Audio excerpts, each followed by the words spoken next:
I'm here to talk about the importance of daily read alouds. Um, and before we do that, we're going to start with a song because we always do. So here's an original finger play, super fun. Arms up, arms down, arms up, arms down, right up, right down, left up, left down. Cross and open, cross and open, cross and open, cross.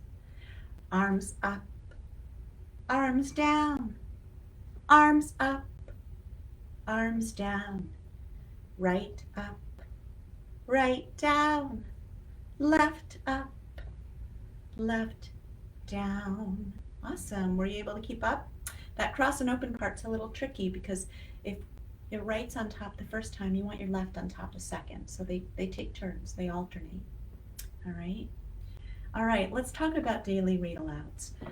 If there is only one thing that you do to help your child's literacy foundation, please read to them every single day.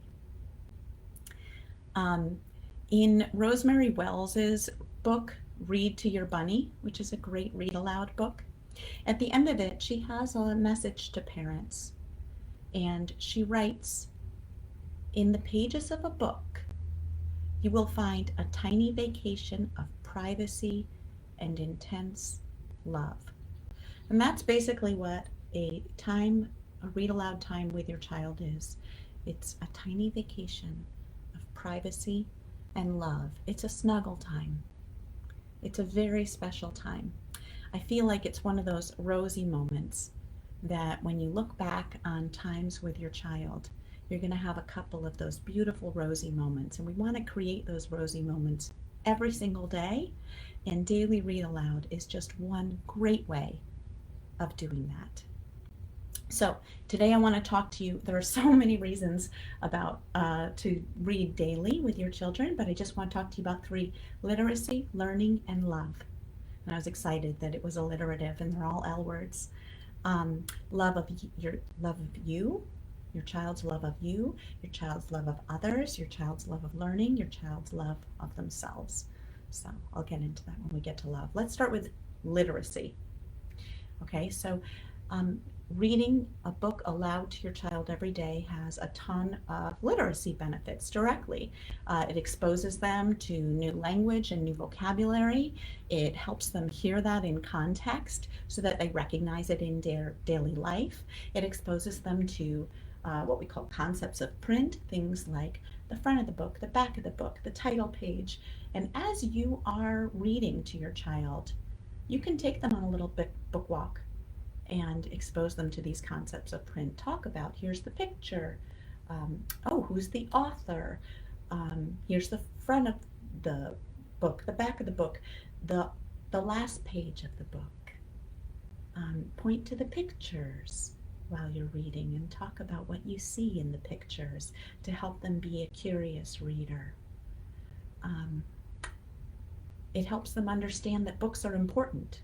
Okay, reading to them every day gives meaning to that activity. It sends them the message that you make time for it every day, that this is important enough that you make time for it every single day. And they'll feel that importance, they'll know it. All right, let's talk about learning and love. So, like I said, it's a beautiful snuggle time. It's a loving time. In learning, reading books doesn't just teach you an academic kind of learning. It also exposes you to so many different situations in life, characters that you may or may not relate to, situations that you may or may not relate to. And in reading about those characters and situations, you learn more about them. Rudine Sims Bishop is a professor emeritus at Ohio State. She is considered to be the mother of multicultural literacy, and she writes some really good books about multicultural children's books and children's literature as a genre. And she talks about books as mirrors, windows, and sliding doors. But some books are mirrors. We see ourselves in them. Some books are like windows.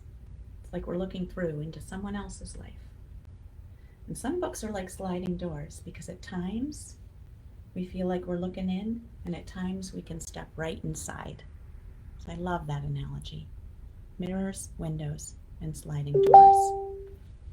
So, sorry, my computer's beeping at me. Thought I turned on Do Not Disturb. Um, I just want to let you know a story about a one of my students' moms. Okay, after a couple of weeks in my kindergarten club, I had asked the kids to bring a favorite book, and afterwards she said to me that she had forgotten to read to her child every day, and just with quarantine and everyday life and the craziness, she wasn't getting to it every day anymore, and she knew it was important, but she had forgotten, like we all do. It's hard to keep up with every single priority. There's so much we have to do every single day. And she said in coming to our class, she realized the importance of it when she asked her child to pick a favorite book and they couldn't pick one. So make sure you are reading to your child every day.